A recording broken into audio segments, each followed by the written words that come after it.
What's up, Habs fans? S2H here, back in action once again, and let's take a look at the career of Tyler Toffoli in the NHL, the Montreal Canadiens' newest addition this offseason, along with Josh Anderson, Joel Edmondson, and Jake Allen, of course. Tyler Toffoli, after being drafted 7th overall by the Ottawa 67s, had a very solid junior career, playing primarily for the Ottawa 67s in the OHL. He had a little bit of time in the AHL as well after he got drafted.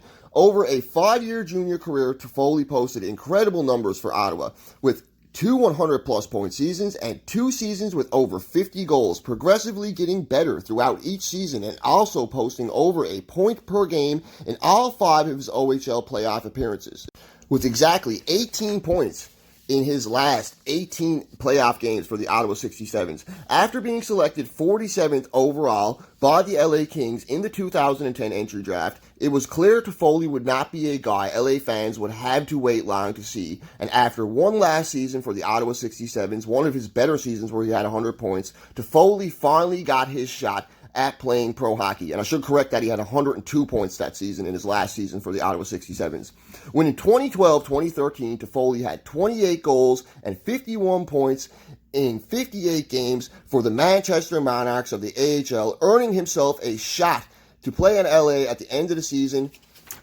And at the end of that season, Tyler Toffoli did not disappoint, posting 5 points in 10 games played and a +2 rating, as well as 6 points and a +5 rating in 12 games for the LA Kings in the playoffs that year as well. So it's needless to say LA liked Toffoli, because from that moment on and that year on and onward, he has been a constant mainstay in the NHL and a very solid, good NHL player and a clutch goal scorer in big moments. And he showed most of that ability in 2013-2014, where he had a very solid year both offensively and defensively by showing a good 200-foot game, displaying great defensive prowess and grittiness, with very solid totals all around, posting 12 goals and 29 points and an amazing +21 rating as a sophomore. But as most of us know, that is not what stood out the most about Toffoli that year, because in the playoffs, he was huge for the LA Kings, stepping up, scoring very clutch goals at very clutch moments, where he had 7 goals, 7 assists, and 14 points, and was a big part of the LA Kings winning the Stanley Cup that year. So yes, Tyler Toffoli is a Stanley Cup winner.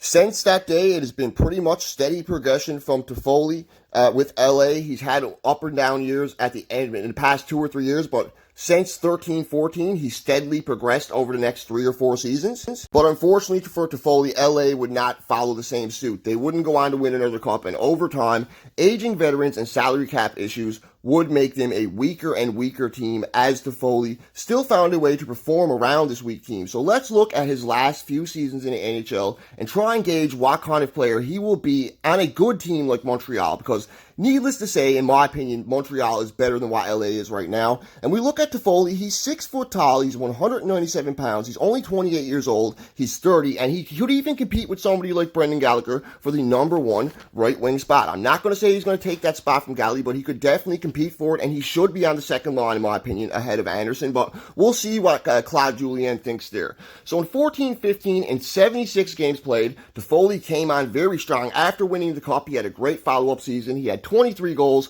26 assists, 49 points, a +25 rating, 5 shorthanded goals, 3 power play goals, and 11.5 shooting percentage, and 86 hits. So that's the kind of player you want. Performs all around, good plus minus. And then in 15-16, he had his career high. In 82 games played, he had 31 goals, 27 assists, 58 points, an incredible +35, 1 shorthanded goal, 9 power play goals, a 14.6% shooting percentage, and 70 hits. And then in 16-17, one thing that stood out to me about 16-17 and on, he hasn't had a shorthanded goal since 16-17, after having 5 of them and 3 of them the 2 years prior. But in 16-17, he kind of regressed a little bit. It's because LA was really bad, though. He had 16 goals, 18 assists, 34 points, was a +6 with 4 power play goals, so he can contribute on the power play as well. He had 9 power play goals the previous season, a 9.7 shooting percentage, and 54 hits. So all around, he was solid, but he didn't have a shorthanded goal. So he's good on the penalty kill, but he's just not scoring shorthanded like he used to. At least not in LA, he wasn't.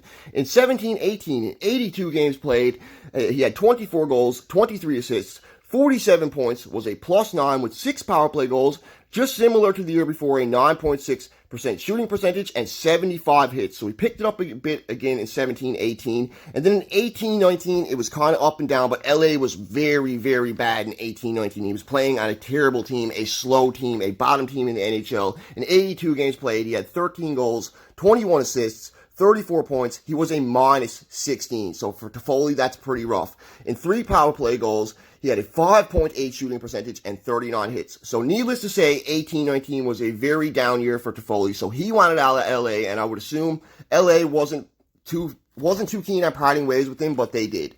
And they ended up trading him to Vancouver halfway through the next season. But in 1920, he did play 58 games with LA, and he had a very good bounce-back season. 18 goals, 16 assists, and 34 points with 4 power play goals. Was a -4 because he was on a bad team. He had a 10.9 shooting percentage and 48 hits. And then in Vancouver, he had 10 points in 10 games, 6 goals. He was a +3. He had 1 power play goal, a 15.8 shooting percentage, and 15 hits.